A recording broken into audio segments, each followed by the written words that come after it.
नमस्कार मेरे प्यारे साथियों, मैं डीपी आज एक नए वीडियो के साथ आप लोगों के सामने हूँ। ये हमारे पास एक पेपर की कटिंग हाथ लगी, किसी हमारे मित्र ने भेजा, उसी की बेस पर मैं बता रहा हूँ न्यूज़ आप लोगों को। ये विदेश सचिव रहे हुए हैं, भारतीय विदेश सेवा के अधिकारी हैं शशांक जी, उनकी रिपोर्ट है। उनकी रिपोर्ट है और रिपोर्ट बहुत विस्तृत भी है। रिपोर्ट ये कहती है कि 70 के दशक में, ये अभी हालिया पेपर की कटिंग है, बहुत पुराना पेपर भी नहीं है, हमारे हाथ से नहीं, हमारे किसी जानने वाले ने हमें भेजा है, मैं वहीं से आपको रेफरेंस लेकर के बता रहा हूँ कि 70 के दशक में भारतीय मजदूर के रूप में जाने जाते थे। जब ये उस समय विदेश सेवा के तहत अमेरिका वगैरह जाते थे, इंग्लैंड वगैरह जाते थे, तो वहाँ मजदूर के रूप में भारतीयों की पूजा होती थी। बस जब 2000 का दशक आया तो फिर से अमेरिकन यूनिवर्सिटी में भारतीय प्रोफेसर और शोधकर्ता स्थापित हो चुके थे। डॉक्टर्स के रूप में, इंजीनियर्स के रूप में भारत अपना जगह बना चुका था 2000 के दशक में। पूरे जहाँ कहीं भी विदेशों में जाते थे अपने विदेश सेवा के दौरान, तो इनको पता लगता था कि भारतीय जो है अमेरिका और इंग्लैंड में अपनी सेवाओं से काफ़ी लाभ पहुंचा रहे हैं। लोग कहते भी थे, लोगों को मतलब यूरोपियन लोगों को और अमेरिकन लोगों को भारतीय डॉक्टरों पर, भारतीय इंजीनियर्स पर भरोसा भी था। अब आज की तारीख में अगर देखा जाए तो भारतीय जो है विदेश के कई संस्थानों लीडिंग रिसर्चर्स के रूप में स्थापित हो चुके हैं। कई कंपनियों के सीईओ भी हैं। राजनीति में भी अच्छा खासा उनका दखल है। और आगे लिखते हैं शशांक जी कि अब तो अमेरिका में एक सोच यह भी है कि भारत के साथ दोस्ती से अमेरिका को फ़ायदा ही है, क्योंकि यदि भारतवंशी अपने मूल वतन को वापस लौट गए तो उनकी अर्थव्यवस्था बैठ जाएगी, कोई संभालने वाला नहीं रहेगा। आगे वे फिर कहते हैं कि दुनिया भर में केवल 2 समुदाय ऐसे हैं जो अपने मौलिक चिंतन के लिए जाने जाते हैं, एक यहूदी समुदाय और दूसरा भारतीय समुदाय। तो ये है पूरी स्थिति। इसी संबंध में जब मैंने द मिंट का एक आर्टिकल खंगाला, 21 अक्टूबर 2024 को है, आप नेट पर पड़ा हुआ, आप इसको देख सकते हो, 5:45 AM IST पर है, डाला गया है लेख। 3 out of every 5 top global firms have CXOs of Indian origin।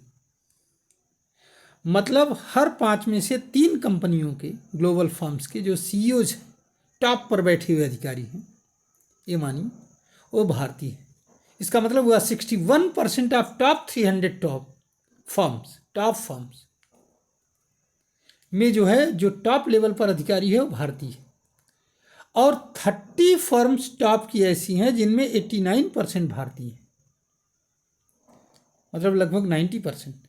आप समझिए, अगर दुनिया के 300 टॉप कंपनियों में सीईओ के रूप में भारतीय हैं, या टॉप लेवल पर अगर भारतीय बैठे हुए हैं, 61% भारतीय हैं इनमें, तो बाकी 40% में बाकी पूरी दुनिया है। ये आप समझिए इसको, पूरा गेम। टाइम्स ऑफ इंडिया का एक खबर था इसी में कि गूगल, माइक्रोसॉफ्ट, IBM और 13 अदर टेक्नोलॉजीज, 11 जनवरी 2024 की रिपोर्ट है, अदर टेक्नोलॉजी कंपनी में टॉप लेवल पर जो हेड पोजीशन है वो इंडियन ओरिजिन के लोगों की है।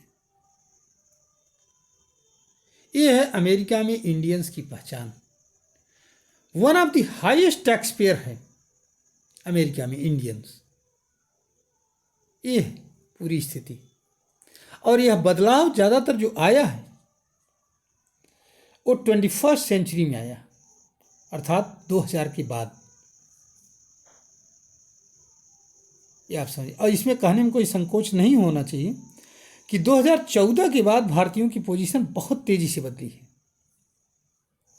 हालांकि पहले से जमना शुरू हो गए थे, ऐसा नहीं है कि 2000 के बाद ही, मतलब 2014 के पहले कहीं थे ही नहीं। थे, जम रहे थे। लेकिन हमारे देश की ढुलमुल नीतियों की वजह से या कमज़ोर जो एक तंत्र था, इसके वजह से उनकी परेशानियां ज़्यादा थी। आज की तारीख में जो हम अमेरिका में देख रहे हैं ट्रंप प्रशासन में, चाहे वो रामास्वामी की बात करें, चाहे वो कौन से एक पटेल की बात करें जिनको बनाने की बात कुछ चल रही थी, तो उसका कारण ये नहीं है कि ये एकाएक भारतीय जो है वहाँ पर अपनी जगह बना लिए हैं। इसका सीधा सीधा कारण ये है कि एक लंबे समय से इनकी पहचान रही है। इस पहचान को बनाने में पीढ़ियों ने वर्षों तक अपने खपाया है। पीढ़ियों ने क्या कहा जाए, या एक इस नई पीढ़ी ने अपने को वर्षों तक खपाया है, वहाँ पर मेहनत किया है, कड़ी मेहनत किया है, तब जाकर के इस्टेब्लिश हो पाई है।